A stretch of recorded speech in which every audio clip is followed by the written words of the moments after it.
What's up, folks? So, today I really wanted to speak to something that I deal with all the time. All right.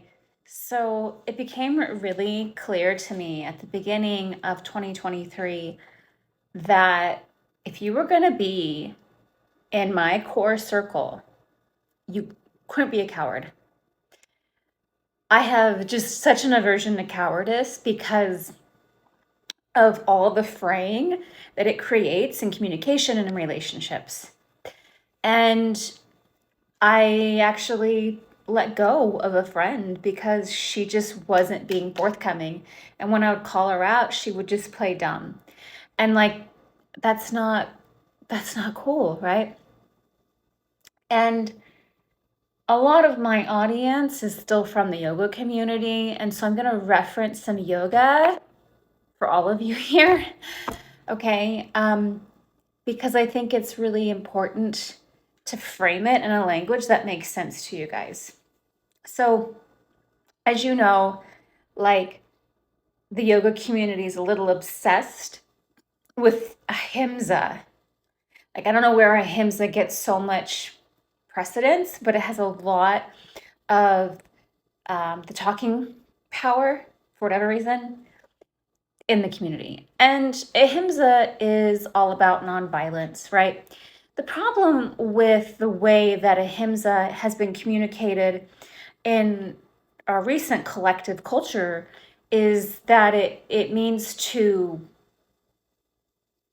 basically self-sacrifice on every level, because heaven forbid you should make anybody feel uncomfortable. And this is not just in the yoga community. I mean, if we look what's happening across the board, like if a child decides for one day that they would rather dress in the opposite gender's clothing, that all of a sudden we have to kowtow to that, and we can't hurt their feelings because this means that. And the reality is that it's not being balanced enough with the truth or Satya, right?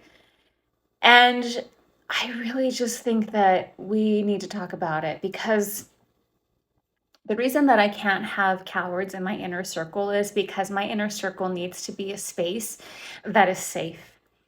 And we think that nonviolence is the only way to create safety, and that's not true.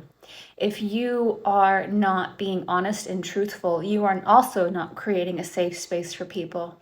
Because when you show up inauthentically, or you portray something that's not real, or you give someone a bullshit story or a bullshit excuse, then basically not only are you having to carry this bag around you with you called a lie, but you get to perpetuate that.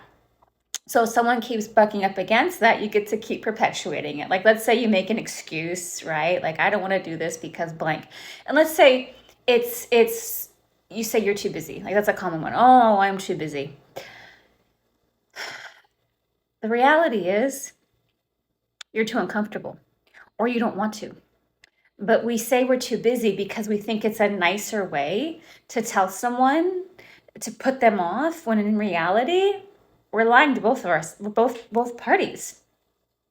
So not only do you get to carry this bag, this lie around with you, but you get to perpetuate. So the next time someone brings it up, you get to just, yep, no, I'm still busy, instead of just telling the truth. And people have this assumption that somehow that being truthful is not kind. But being fake is as unkind as it gets. Pretending is not kind. And I just don't know how we got into this mess that we're in, where somehow being truthful became the opposition or the enemy in communication. But it's very pervasive. And in my line of work, I deal with objections all the time, and I get to call bullshit all the time. And this is, again, back to why I can't have cowards in my inner circle, because when I go to my inner circle, I need space for authenticity. And it takes courage to be authentic. It takes courage to be like, hey, I don't like how you're acting, and I'm not cool with that. Or, you know what, that makes me really uncomfortable, and I just need to express myself. It takes courage to do that. And when we don't, again, like I said, we just carry those bags around with us. And so I can't, like, I deal with objections and bullshit lies all day long. I can't deal with it in my inner circle. I need a safe space. And for me, safe is honest, truthful. Safe is not bullshit, lies, pretending, okay? Because when someone is not honest with you, they are not offering you a choice. When someone is honest with you, you get the option to go, okay, that's how it really is. Like if someone were to sell you a refrigerator and they said that it was $399 and you were like, that's a deal, only to find out it's like $399 a month for 6 months. And then you sign the contract and then you find out later that it was a lie. Okay. So you rob people of a choice when you're not upfront with them.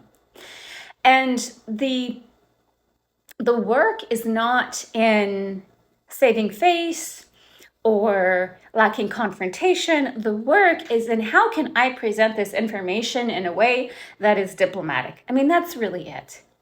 And if someone, no matter how much you prepare and you try to create that diplomacy in your messaging, if it doesn't come across properly, then that's on them. But to not give people options because you don't have the courtesy to be honest, that's theft, right? Because now they're left with one message when actually the truth is something completely different. If someone were to sleep with someone and say, oh no, I'm a virgin, when actually they've been with 100 women and they have STDs, you're robbing them of the truth and a choice. So we see in like really, really black and white material situations why this is so important. But the truth is, it's important in all situations because these things add up. And if you're pretending to be someone that you're not all the time is in an effort to save face, that's a lot of bags to carry. And eventually they will catch up with you and you won't be able to carry those bags.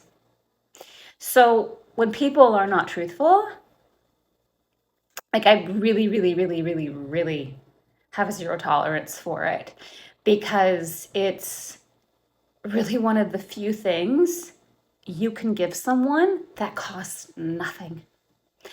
And it unpacks your baggage and it gives them clarity and it gives them a choice.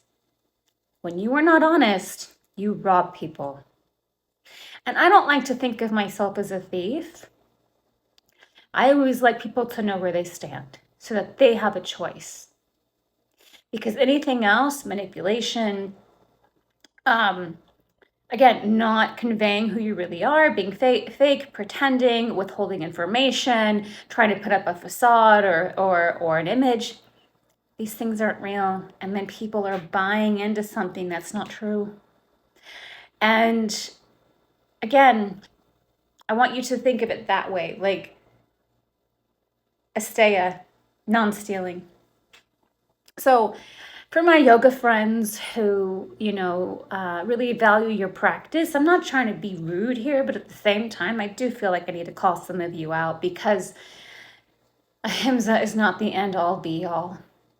And if you don't balance it with Satya, with truthfulness, then you end up engaging in,